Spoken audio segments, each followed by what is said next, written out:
হেই, কেমন আছো সবাই? আজকে 2025 সালে মুক্তিপ্রাপ্ত বাংলা থ্রিলার ওয়েব সিরিজ ভোগ নিয়ে আলোচনা করব। পরিচালনা করেছেন পরমব্রত। প্রধান চরিত্রে আছেন অনির্বাণ ভট্টাচার্য এবং পর্ণ মিত্র।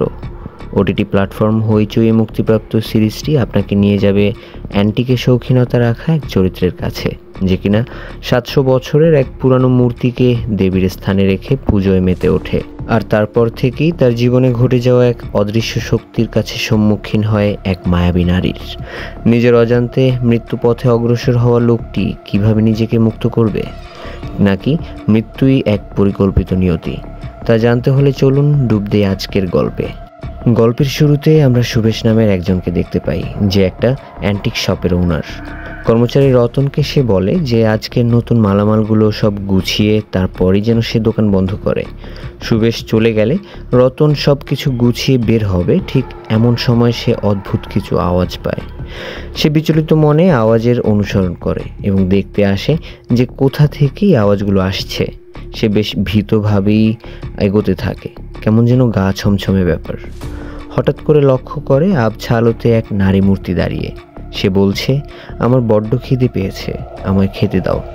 সে বুঝে ওঠার আগে আকস্মিক সেই নারী মূর্তি তাকে সম্মুখ সাক্ষাৎ দেয়, আর এতেই মৃত্যু ভয়ে যেন আঁতকে ওঠে রতন। দৃশ্যের পরিবর্তনের সাথে আমরা দেখতে পাই গল্পের মুখ্য চরিত্রকে, তার নাম অতীন।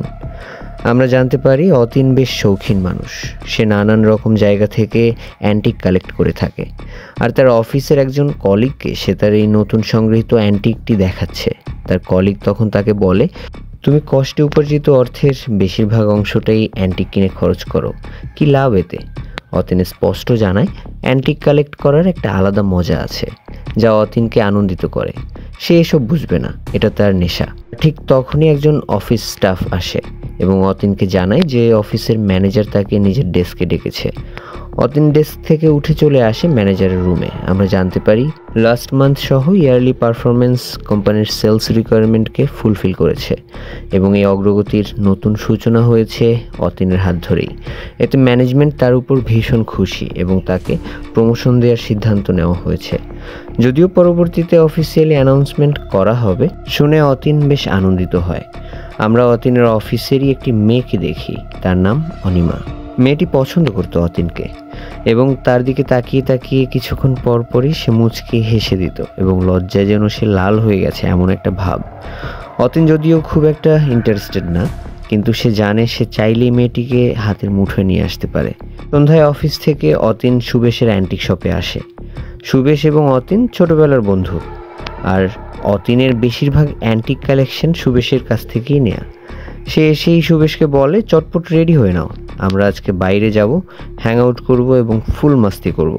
সুবেশ যদিও বলে তার হাতে অনেক কাজ, কেননা কদিন যাবত তার শপে কাজ করতো রতন ছেলেটা, সেও আসছে না। কেন আসছে না তার কোনো উত্তর জানে না, কিন্তু সে জানে এতটুকু যে রতন এখানে খুব বেশি ভয় পেয়েছিল। মজার ছলে অতীন তখন বলে যে হ্যাঁ, তোমার এই শপে যেরকম অবস্থা, দু একটা ভূত থাকলেও থাকতে পারে। তখন আমরা দেখি সুবেশ এবং অতীনের মাঝখানে বেশ কিছুক্ষণ কথা হয়, যেটা স্বাভাবিকভাবে বন্ধুত্বের ভিতর হয়ে থাকে। এরপর সুবেশ বলে যে আচ্ছা, তুই কিছুক্ষণ অপেক্ষা কর, আমি রেডি হয়ে আসছি।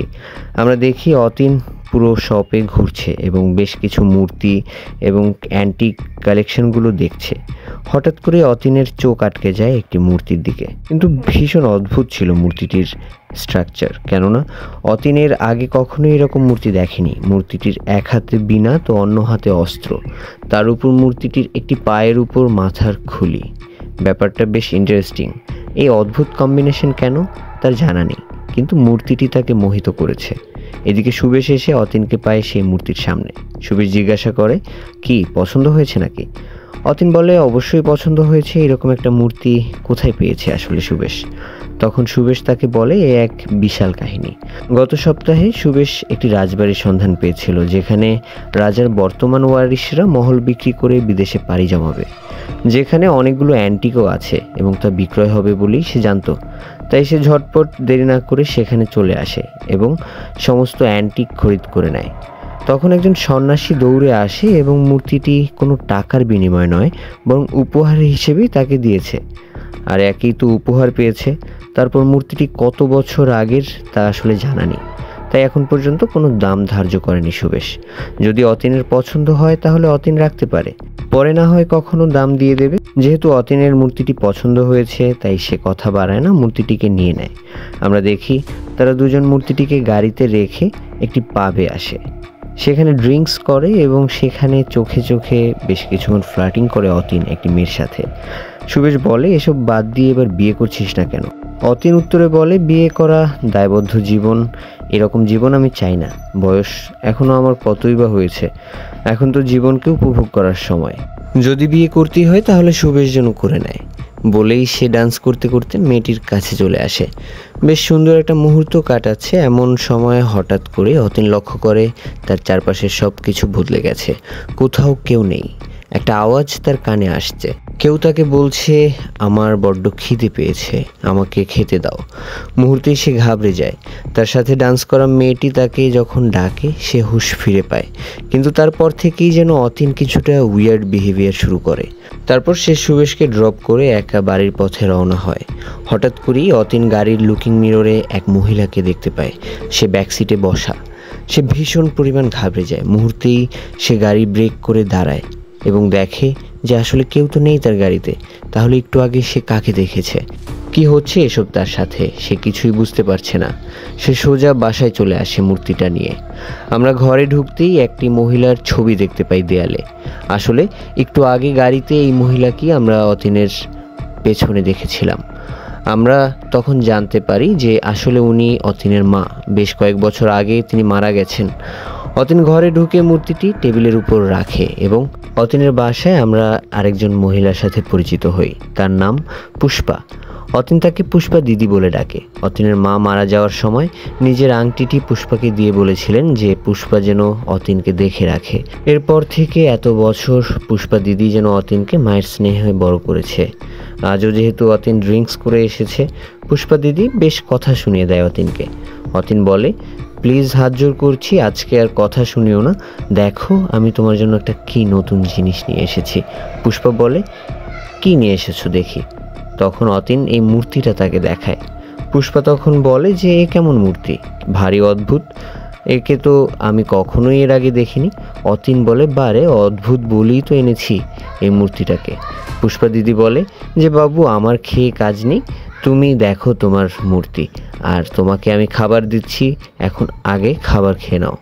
এরপর অতীন খাবার খেয়ে যখন ঘুমাতে যাবে ঠিক তখনই আমরা দেখি যে ঘুমের ভেতর তার চোখ খুলে যায়।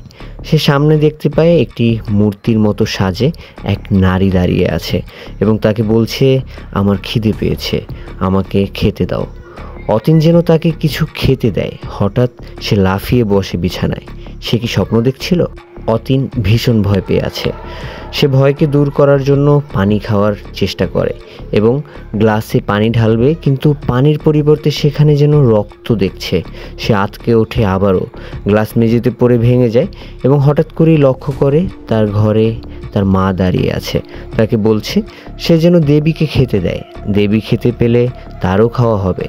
সে মা বলে ডাকে, তখনই লক্ষ্য করে ঘরে কেউ নেই। মেঝেতে গ্লাস পড়ে আছে অথচ রক্তও নেই, কিন্তু লক্ষ্য করলে অতীন দেখতে পায় মেঝেতে কিছু পায়ের ছাপ, যেন এখান থেকে এই মাত্র কেউ হেঁটে গিয়েছে। সিন শিফট হয়। তখন আমরা দেখতে পাই সকালে পুষ্পা দিদি চা বানিয়ে অতীনকে ডাকতে এসেছে।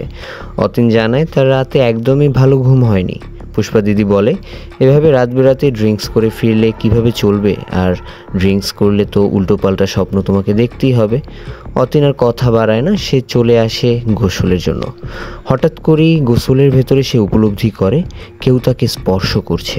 সে চমকে ওঠে, কিন্তু কেউ তো নেই। কি হচ্ছে অতীনের সাথে? সে কি মনে মনে ভুল ভাবছে, নাকি সত্যি এগুলো তার সাথে ঘটছে? সে একটি দ্বিধার ভিতর পড়ে যায়। তারপর থেকে আমরা দেখি অতীন বেশ অন্যমনস্ক। সে গোসল শেষে কি যেন ভাবতে ভাবতে এসে দাঁড়ায় এবং এই দেবী মূর্তিটিকে তার মায়ের ছবির সামনে এনে রাখে। আগরবাতি ফুল দিয়ে সে দেবীর পুজো করে নিজের মতো করেই। অতীন সরে যেতেই হঠাৎ করে কোনো এক অদৃশ্য শক্তি পুজোর ফুলগুলোকে সেখান থেকে ফেলে দেয়। এরপর আমরা দেখি অতীনের বাসায় তার এক চাচা এসেছে তার সাথে দেখা করতে। তার নাম ভাবেশ। পেশায় ভাবেশ একজন আর্কিওলজিস্ট। প্রাচীন সভ্যতার উপর নিজের রিসার্চকে সমৃদ্ধ করছে। অতীন আগ্রহ নিয়ে তার চাচাকে সেই মূর্তিটি দেখাতে চায় এবং বলে এটা সে নতুন এনেছে। তার চাচা ভবেশ যেন বলে যে মূর্তিটি কেমন হয়েছে। ভবেশ বেশ অবাক দৃষ্টিতে মূর্তিটিকে দেখছে, কেননা এর আগে সে কখনোই এরকম মূর্তি দেখেনি। বড়ই অদ্ভুত কম্বিনেশন মূর্তিটির, কিন্তু অতীন এই মূর্তি কোথায় পেয়েছে? আর ভবেশের কেন যেন মনে হচ্ছে যে এই মূর্তিটি কোনো সাধারণ মূর্তি নয়, বরং এটি তন্ত্র শক্তির প্রয়োগের জন্যই তৈরি করা হয়েছে। অতীন বলে তন্ত্র শক্তি প্রয়োগের জন্যই এই মূর্তি তৈরি করা হয়েছে। এ ব্যাপারে কি আপনি নিশ্চিত? কেননা হিন্দু ধর্মেই একমাত্র তন্ত্রবিদ্যার প্রয়োগ রয়েছে, আর হিন্দু ধর্মের কোনো মূর্তির সাথে আমি এই দেবীর মূর্তির কোনো মিলও দেখতে পাচ্ছি না। তখন ভবেশ জানায়, কে বলেছে শুধুমাত্র হিন্দু ধর্মেই তন্ত্রবিদ্যার প্রভাব রয়েছে, বরং বৌদ্ধ ধর্মেও তন্ত্রবিদ্যার প্রভাব রয়েছে। আর তার ধারণা মূর্তিটি তিব্বত ফিচারে তৈরি এবং এর বয়সকাল দেখে মনে হচ্ছে মূর্তিটি 700 থেকে 800 বছরের পুরানো। হঠাৎ করেই অতীন লক্ষ্য করে যে তার সকালে রেখে যাওয়া পুজোর ফুলগুলো সেখানে নেই। সে দেখে নিচে পড়ে আছে। মেঝে থেকে সে ফুলগুলোকে কুড়িয়ে আবার মূর্তির সামনে রাখতে যাবে, এমন সময় ভবেশ তাকে বলে, তুমি কি মূর্তির পুজো করেছো? অতীন বলে যে হ্যাঁ, আমি পুজো করেছিলাম। তখন ভবেশ বলে, কেন তুমি পুজো করতে যাচ্ছ? কেননা কোন দেবীকে কিভাবে পুজো করতে হয় এই ব্যাপারটা পুরোপুরি না জেনে পুজো করা উচিত নয়। তাই পাশের মন্দির থেকে যেন অবশ্যই পুরোহিতকে ডেকে আনা হয় এবং জেনে নেওয়া হয় যে এই মূর্তির বা এই দেবীকে কিভাবে পুজো করতে হবে। তার আগে যেন অতীন কোনোভাবেই পুজো না দেয়। অতীন তার চাচাকে এতটা উত্তেজিত হতে দেখে সে বলে যে আচ্ছা ঠিক আছে, আমি জেনে নেব, তুমি উত্তেজিত হয়েও না। তখন আমরা দেখি তারা দুজন রুম থেকে বেরিয়ে যায় এবং সাথে সাথেই সেই ফুলগুলো আবারও বাতাসে উড়ে যায়, কিংবা কোনো এক শক্তি যেন ফুলগুলোকে মূর্তির সামনে থেকে ফেলে দেয়। সিন শিফট হয় এবং আমরা দেখি অতীনের অফিসে। সেখানে সবাই তাকে কংগ্রাচুলেট করে। অনিমা মেয়েটাও হাসি মুখে তার দিকে হাত বাড়িয়ে দেয়, অভিনন্দন জানায় অতীনকে। অতীনের এক অন্য কলিগ বলে, অনিমা তো পুরোপুরি গ্রিন সিগন্যাল দিচ্ছে তোমাকে, তুমি চাইলেই অনিমাকে পেয়ে যাবে। অতীন একদমই ইন্টারেস্টেড না। অতীন ওয়াশরুমে আসে, হঠাৎ সেখানে এক নারীর উপস্থিতি টের পায়, কিন্তু পরক্ষণেই সে দেখে যে কেউ তো নেই। অতীন তখন সেই পায়ের ছাপগুলো সেখানে আবার দেখতে পায়। সে ভীষণ ভয় পেয়ে যায়। সে চুপচাপ অফিস ক্যান্টিনে খেতে বসে। এরপর আমরা দেখি যে হঠাৎ করেই তার কানে আসে, আমার বড্ড খিদে পেয়েছে, আমাকে কিছু খেতে দাও। তাকে কেউ যেন বলছে বারবার এই কথাটি। তখন তার মায়ের কথা মনে পড়ে যে তার মা তাকে কাল রাতেই স্বপ্নে বলেছিল সে যেন দেবীকে খেতে দেয়, তবেই তার মাও খেতে পাবে। অফিসে পুরো দিন অতীনের কানে এই কথাগুলো বাজতে থাকে। তার কাজে মন বসছে না, তার মাথায় শুধু অনাকাঙ্ক্ষিত কথাগুলো ঘুরপাক খেতে থাকে। অতীন অফিস থেকে রাতে বাসায় ফিরে সোজা রান্নাঘরে চলে আসে, একটা আপেল কাটে এবং দেবীর সামনে রেখে দেয়। তারপর সে নিজেও খেতে বসে। পুষ্পা অতীনের কার্যকলাপে বেশ অবাক হয়ে যাচ্ছে দিন দিন। অতীন কেমন যেন চুপ হয়ে গেছে গত কয়েকদিনে। রাতে অতীনের ঘুম হয় না ঠিকমতো। সেদিন রাতের ঘটনা, অতীন ঘুমোতে চলে গেলে হঠাৎ করেই রাতে তার ঘুম ভেঙে যায়। অতীন দেখতে পায় সেই দেবী তার সামনে দাঁড়িয়ে আছে। অতীন সোজা কোনো কথা না বলে দেবীর পায়ের কাছে বসে পড়ে এবং হাত জোর করে তাকে মা বলে ডাকতে থাকে। দেবী বলে, অতীন কি দেখতে পাচ্ছে না তার বড্ড ক্ষুধা লেগেছে? সে যেন তাকে খেতে দেয় এবং অতীনের মাথায় দেবী হাত বুলাতে থাকে। হঠাৎ ঘুম ভেঙে সে বিছানায় ছটফটিয়ে লাফিয়ে বসে। তখন সকাল হয়ে গেছে অলরেডি। সে অফিসে চলে যায় এবং কোনোভাবে সারাদিন অফিস করে। সে বাসায় ফিরেই কমলা পেয়ারা কেটে দেয় দেবীকে, কিন্তু দেবী তো তার দেয়া কোনো খাবার খাচ্ছে না। সে কি করবে বুঝতেই পারছে না, কি কমতি রয়ে গেছে তার। এভাবে বেশ কয়েকদিন পার হয়ে যায়। অতীন বেশ উদাসীন হয়ে গেছে, কেননা দেবী তার কোনো খাবার খাচ্ছে না। আর দেবী না খেলে তার মাও উপোস থাকবে, কেননা মা তো তাকে বলেছিল দেবী খেলেই তার মা খেতে পাবে। এরপর অফিস থেকে অতীন বেশ কয়েকদিনের ছুটি পায়, কিন্তু পুরো ছুটিটা সে বাসায় ঘরবন্দি করে রাখে নিজেকে। পুষ্পা দিদি খুব অবাক হয়, কেননা অতীন ছুটিতে কখনোই বাসায় থাকে না। পুষ্পা দিদি অতীনকে জিজ্ঞাসা করে যে কি হয়েছে অতীনের। অতীন তখন তার মায়ের কথা বলতে বলতে কেঁদে ফেলে। এতে পুষ্পা দিদিও কি বলবে বুঝতে পারছে না। সে শুধুমাত্র সান্ত্বনা দিতে থাকে অতীনকে যে তার মা যেখানেই আছে ভালো আছে, সে যেন এগুলো চিন্তা না করে এবং মন মরা হয়ে না থাকে। তার পুষ্পা দিদি তো আছে তার পাশে, কিন্তু ক্যামেরা অ্যাঙ্গেল থেকে দেখে মনে হচ্ছিল যেন মূর্তিটা তাদের দেখছে, তাদের কথাগুলোকে মূর্তিটা শুনছে। মধ্যরাতে কিছুর শব্দে পুষ্পা দিদির ঘুম ভাঙে এবং সে উঠে দেখে অতীন স্নান করে ভেজা চুলে বসে ঘণ্টা বাজিয়ে গভীর রাতে পুজো করছে ওই মূর্তির। পুষ্পা দিদি ঘাবড়ে যায় অতীনকে এই অবস্থায় দেখে। হঠাৎ পুষ্পা দিদির পেছন থেকে খোলা চুলে আমরা অতীনের মাকে দেখি। রহস্যময় এক হাসি হাসছে সে, যা আপনার শান্ত মনকে হঠাৎ করেই ভয়ের এক শিহরণ দিতে পারে। শুধু অতীনের ঘরেই আমরা বেশ কয়েকটি ছায়ামূর্তিকে দেখতে পাই, যা অতীনকে আস্তে আস্তে নিয়ন্ত্রণ করতে শুরু করে দিয়েছে। অতীন সারা রাত ঘণ্টা বাজিয়ে মূর্তিটির পুজো করতে থাকে, যা দেখে পুষ্পা দিদি খবর জানান তার চাচা ভবেশ বাবুকে। ভবেশ একজন পুরোহিতকে সাথে নিয়ে এসেছে। তারা সবাই অতীনের রুমে প্রবেশ করে। অন্ধকার ঘরটি আগরবাতি আর ধূপের ধোঁয়ায় বদ্ধ হয়ে আছে। পুরোহিত মশাই এসে মূর্তিটা দেখে জানায় অতীন যেন এই মূর্তির উপাসনা না করে, কেননা এই মূর্তির ভেতরে ভালো কোনো গুণ নেই, শুধুমাত্র বিনাশী আছে, আর এতে অতীন চটে যায়। অতীন ঠান্ডা গলায় পুরোহিতকে থ্রেড করতে থাকে। তারপর আমরা দেখি অতীন পুরোহিতের হাত চেপে ধরে এবং বলে যে সে তার মায়ের উপাসনা করছে, আর মা আর ছেলের মাঝখানে যেন পুরোহিত মশাই না আসেন। অতীনের অস্বাভাবিক ব্যবহার দেখে সবাই বুঝতে পারে যে পুরোহিতের উপর অতীন বেশ চটে আছে এবং অতীন কোনো স্বাভাবিক অবস্থাতে এখন আর নেই। সবাই তাড়াহুড়ো করে অতীনের হাত থেকে পুরোহিত মশাইকে ছাড়িয়ে কোনো রকম প্রাণে বেঁচে যাওয়ার মতো বের হয়ে আসে রুম থেকে। পরদিন আমরা দেখি অতীনের অফিসে বিশাল কনফারেন্স চলছে তার প্রমোশন অ্যানাউন্সমেন্টের জন্য, কিন্তু অতীন সেখানে একদম চুপ হয়ে আছে। একটা সময়ে তাকে স্টেজে ডাকা হয়।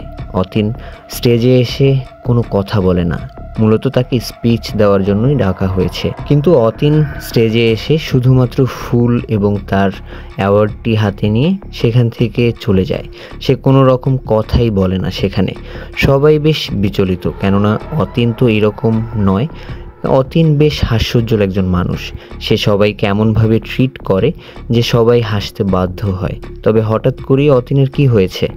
এদিকে পুষ্পা দিদি অতীনকে দিন দিন এভাবে আর দেখতে পারছে না। সে ভবেশ বাবুকে জানায় কিছু একটা করতে, কেননা এই মূর্তিটা আনার পর থেকেই এই সব কিছুর শুরু হয়েছে। যেভাবেই হোক মূর্তিটাকে সরাতে হবে। ভবেশ বলে হুট করেই মূর্তিটাকে সরানো যাবে না, কেননা এতে উল্টো সমস্যা বাড়তে পারে। হঠাৎ আমরা দেখি অতীনের মায়ের সেই পিচাসিনী আত্মা, যে আড়াল থেকে পুষ্পাকে দেখছে এবং পুষ্পার সমস্ত কথা শুনছে। অতীন অনুষ্ঠান থেকে বের হয়ে বাসার উদ্দেশ্যে রওনা হয়। হঠাৎ করেই মাঝ রাস্তায় তার গাড়ির সামনে একটি মেয়ে চলে আসে। গাড়ি থামাতেই মেয়েটা কান্না চোখে জানায় যে তার স্বামী নেই, মাথা গোজার ঠাঁইও নেই। সে গত 2 দিন কোনো খাবারও খায়নি। মেয়েটির কথা শুনে অতীনের বেশ মায়া হয়। সে অফিস থেকে আনা খাবারগুলো মেয়েটিকে দিয়ে দেয়। মেয়েটা খাবার খেয়ে নেয় সাথে সাথেই। এবার সে অতীনের পায়ে ধরে বলে যে আমার যাওয়ার কোনো জায়গা নেই, যদি আপনি আমাকে আশ্রয় দেন আমি আপনার বাসার সমস্ত কাজ করে দেব, বিনিময়ে আপনি শুধু মাথা গোজার ঠাঁই আমাকে দিন। অতীনের বেশ মায়া হয় মেয়েটির উপর। সে মেয়েটিকে তার সাথে নিয়ে রওনা হয় বাড়ির উদ্দেশ্যে। বাসার দরজায় অতীনের সাথে মেয়েটাকে দেখে পুষ্পা দিদি বলে, কে এই মেয়ে? অতীন তখন সবটা বললে পুষ্পা দিদি বলে যে জানা নেই শোনা নেই, রাস্তা থেকে এভাবে অপরিচিত একটি প্রাপ্তবয়স্ক মেয়েকে নিয়ে আসছো, লোকে কি বলবে, আর বড় রকমের সমস্যাও সৃষ্টি হতে পারে এর জন্য। তখন অতীন পুষ্পা দিদিকে বলে যে এই সমস্ত ব্যাপার নিয়ে তার কথা বলার সময় নেই, কেননা তার পুজোর সময় হয়ে গেছে। সে স্নান করে পুজোয় বসবে। পুষ্পা যেন মেয়েটিকে বাড়ির কাজকর্ম বুঝিয়ে উপরের স্টোর রুমে জায়গা করে দেয়। পুষ্পা দিদি মেয়েটিকে স্টোর রুম দেখিয়ে দেয়। সে গুছিয়ে নেয় কোনো রকম রাতের শোয়ার জন্য। কিন্তু রাতেই যখন অতীন তার ঘরে দেবী মূর্তির পুজোয় ব্যস্ত, তখন আমরা দেখতে পাই মেয়েটির চোখ মুখ এবং দেহভঙ্গিমায় বেশ পরিবর্তন লক্ষণীয়, যেন এই দেবী মেয়েটির রূপে এসেছে। রাতে হঠাৎ পুষ্পা দিদির চোখ খুলে যায়, কেন যেন অস্বস্তি হচ্ছে তার। সে অন্ধকার ঘরে একটি মোমবাতি খুঁজে তা নিয়ে যখনই ঘুরে দাঁড়াবে, অন্ধকার থেকে হঠাৎ করেই একটা রক্তে মাখা মুখ চলে আসে তার সামনে। ভয়ঙ্কর এই দৃশ্য দেখে পুষ্পা দিদি যেন সাক্ষাৎ মৃত্যু দেখেছে তার সামনে। সিন শিফট হয় পরদিন সকালে।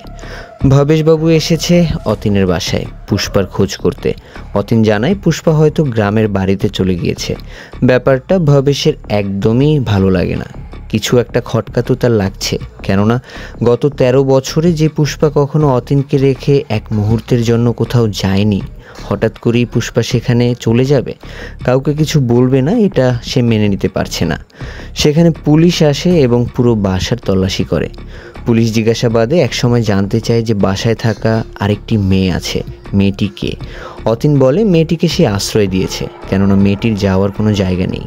পুলিশ অতীনের রুমে প্রবেশ করবে, তখনই অতীন বাধা দেয়, যে বলে এটা আমার মায়ের রুম, তারা যেন এখানে না তল্লাশি করে।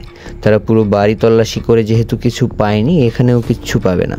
তখন হঠাৎ করেই একজন কনস্টেবলের চোখে পড়ে পুষ্পার জুতা, আর যেহেতু পুষ্পা নিজের জুতা রেখে গিয়েছে, তাহলে অবশ্যই সে কোনো ব্যাপারে ঘাবড়ে গিয়েছিল, যার কারণে জুতা ফেলেই সে এখান থেকে বের হয়ে গিয়েছে।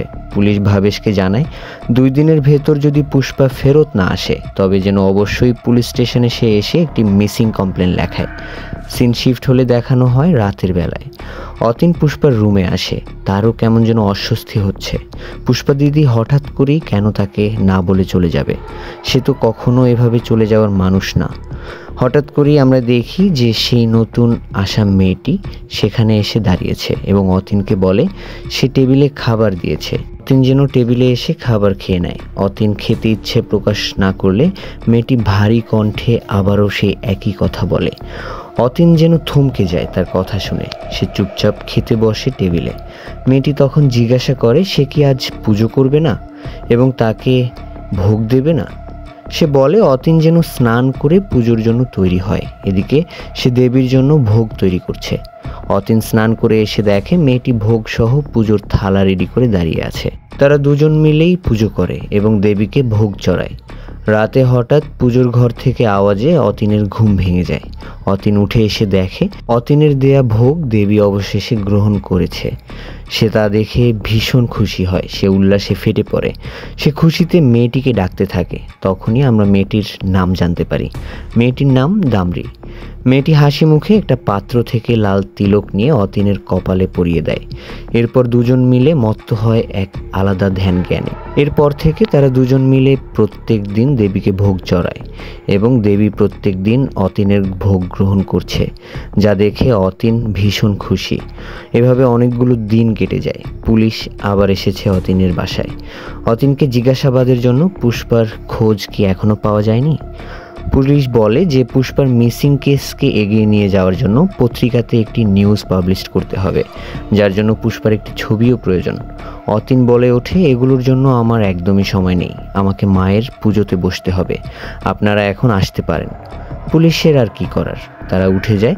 এরপর অতীন চলে আসে পুজোর ঘরে। হঠাৎ একদিন ভবেশ আসে অতীনের সাথে দেখা করতে, কিন্তু সে চোখের সামনে যা দেখছে তা সে বিশ্বাস করতে পারছে না। অতীন আগুন জ্বালিয়ে অদ্ভুতভাবে নেচে নেচে পুজো করছে সেই দেবীর। অতীনের মতো শিক্ষিত একটা ছেলে, যাকে ছোট থেকেই ভবেশ নিজের চোখের সামনে বড় হতে দেখেছে, সেই ছোট্ট অতীনের এই পরিণতি আজকে মেনে নিতে পারছে না ভবেশ। তার জন্য ভীষণ কষ্টকর ব্যাপারটা। অতীন হঠাৎ করেই ভবেশের দিকে এগিয়ে আসে এবং বলে যে মা তার ভোগ খাচ্ছে, আর ভবেশের কলার চেপে ধরে বলে যে সেই পুরোহিতকে এনে দেখাতে যে তার মা তার ভোগ খাচ্ছে, এখন মা তাকে ভালোবাসে।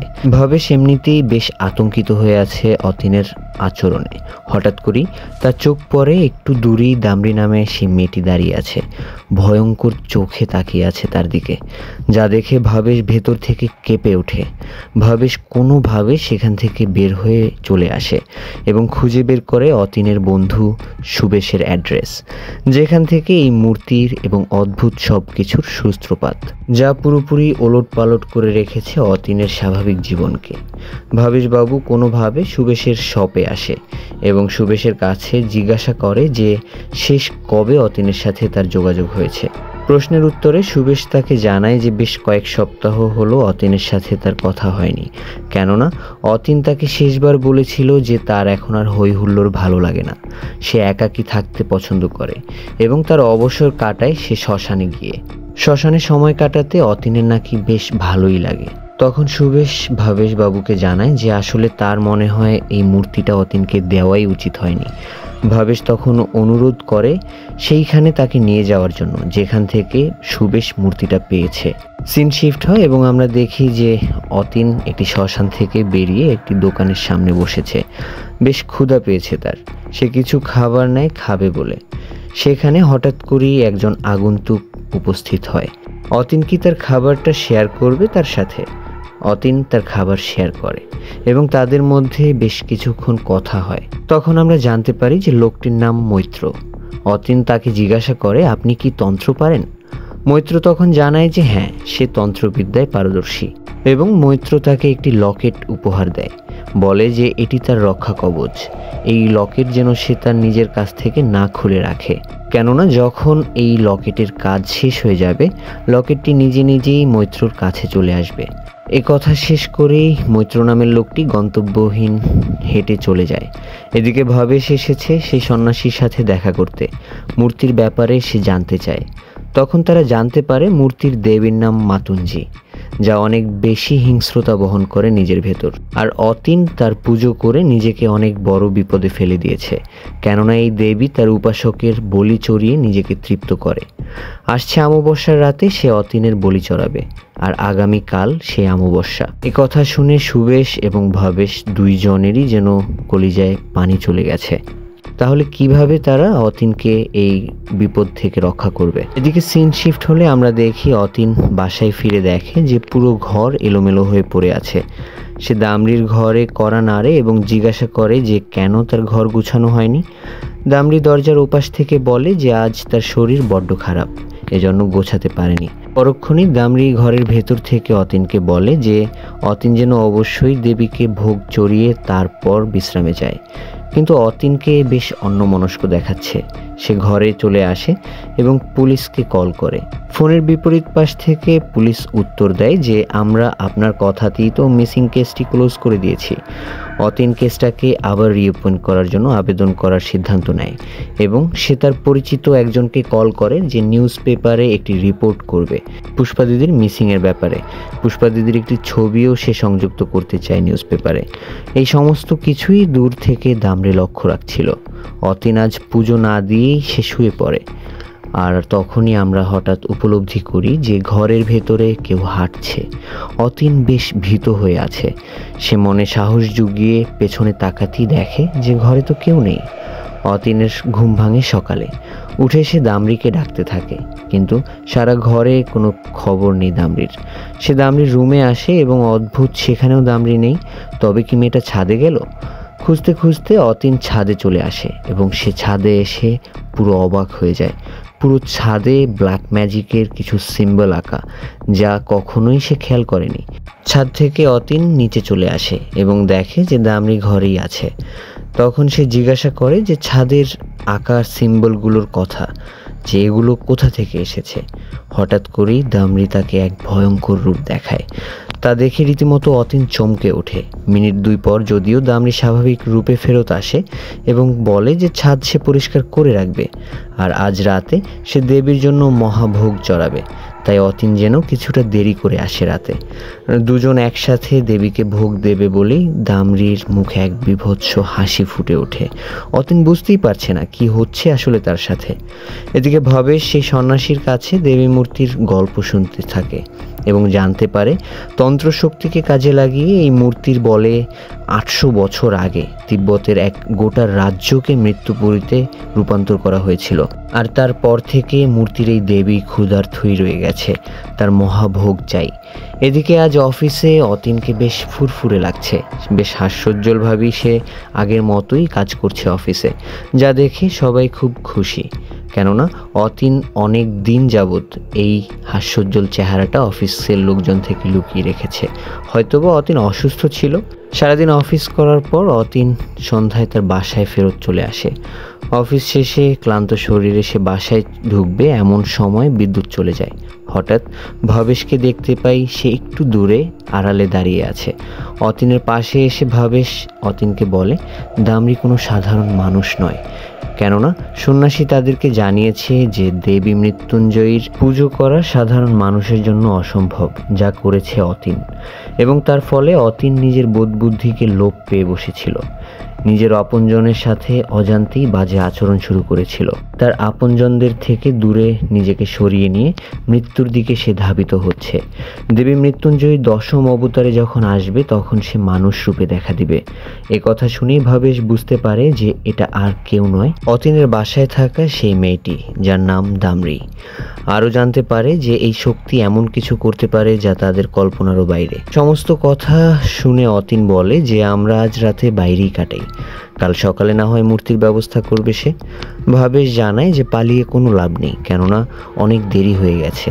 অতীন যেখানেই থাকুক এই পিচাস তাকে খুঁজে বের করবেই, তাই পিছপা হওয়ার কোনো সুযোগ নেই, বরং তাদের সামনাসামনি এই পিচাসের মোকাবেলা করতে হবে। এই শক্তিকে তাদের হারাতে হবে। এই লড়াইয়ে অতীন একা নয়, ভবেশও তার সাথেই আছে। তারা প্রবেশ করে সেই ঘরের ভেতর।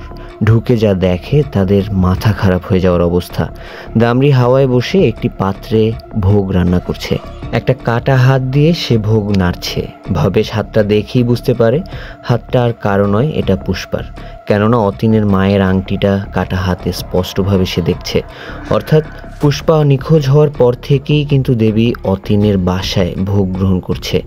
আর এটা করবেই না কেন? ভোগ তো রান্না করছে পুষ্পার মাংস দিয়ে। এটা ভেবেই অতীন আঁতকে ওঠে। ভবেশ এবং অতীন দুজনের মুখ শুকিয়ে কাঠ হয়ে আসছে। অন্যদিকে দামরি রূপী পিচাসিনীর বিকট হাসিতে পুরো ঘর স্তব্ধ হয়ে আছে। দামরি ভোগের পাত্র শুনে ভাসিয়ে এগিয়ে আসে অতীনের দিকে, বলে চলো আমরা দুজন মিলে এখন ভোগ চড়াবো। এতে ভবেশ বাধা দিলেই দামরি ভবেশের ঘাড় মোটকে ছুঁড়ে ফেলে দেয়। এবার অতীনের গলা চেপে ধরে সে। আগন্তুক সেই মৈত্রর কথা তো খেয়াল আছেই আপনাদের। তার লকেটের আলো বিকৃত হওয়া শুরু করে এবং দামরি ছিটকে পড়ে অন্য প্রান্তে। এরপর শুরু হয় এক লড়াই। দামরি নিজের তন্ত্র শক্তি বলে অতীনকে কন্ট্রোল করতে শুরু করে এবং মৈত্রের দেয়া লকেটটাকে খুলে ফেলে দেয়। এরপর ঝাঁপিয়ে পড়ে অতীনের উপরে। এক পর্যায়ে অতীন মৃত্যুর জন্য প্রায় প্রস্তুত হয়ে আছে। তার মৈত্রর কথাগুলো হঠাৎ করেই স্মরণ পড়ে এবং সে লকেটটাকে হাতে নিয়ে সোজা দামরির কপালে চেপে ধরে এবং সেখানেই আমরা দেখি যে দামরি ধ্বংস হয়ে যায়। এ যাত্রায় সে বেঁচে গিয়েছে। সিন শিফট হয় এবং আমরা দেখি ভবেশকে হাসপাতালে ভর্তি করানো হয়েছে। সে বেঁচে আছে এখনো, কিন্তু গুরুতর আহত। অতীন সেই মুহূর্তেই সিদ্ধান্ত নেয় নদীতে ফেলে দেবে সেই মূর্তিটি এবং হাসি মুখে জীবনের এক নতুন অধ্যায় শুরু করার জন্য সে পা বাড়ায়। অন্যদিকে পোস্ট ক্রেডিট সিনে আমরা দেখতে পাই অন্য একজন লোককে, যার সামনে প্রকট হয়েছে সেই মূর্তির দেবী এবং তাকেও বলছে আমাকে খেতে দাও, আমার বড্ড খিদে পেয়েছে। অর্থাৎ সাময়িক নিষ্পত্তি হয়তোবা অতীন পেয়েছে, কিন্তু এখনও শেষ হয়নি সেই মূর্তির বিনাশ। সে নিজেকে তৃপ্ত করতে খুঁজে চলেছে তার পরবর্তী শিকার। আর এখানেই গল্পটি শেষ হয়ে যায়। অবশ্যই জানাবেন কমেন্টে যে আপনাদের গল্পটি কেমন লেগেছে। আমি আমার জায়গা থেকে সম্পূর্ণ চেষ্টা করেছি আপনাদেরকে বোঝাতে, কতটুকু সক্ষম এটা এখন আপনাদের উপরই আসলে ডিপেন্ডেবল। আপনারা কমেন্টে অবশ্যই লিখে জানান যে আপনাদের আর কোন কোন গল্প শুনতে ইচ্ছে। আমি আপনাদের সেই গল্পগুলোকে এক্সপ্লেনেশন করে দেওয়ার চেষ্টা করব। আর চ্যানেলে নতুন হলে অবশ্যই সাবস্ক্রাইব করুন, পাশে থাকুন, বেল আইকনটি প্রেস করে রাখুন। অবশ্যই লাইক করুন, শেয়ার করুন এবং দেখা হচ্ছে পরবর্তী কোনো ভিডিওতে নতুন কোনো গল্পে। ততক্ষণের জন্য আল্লাহ হাফেজ।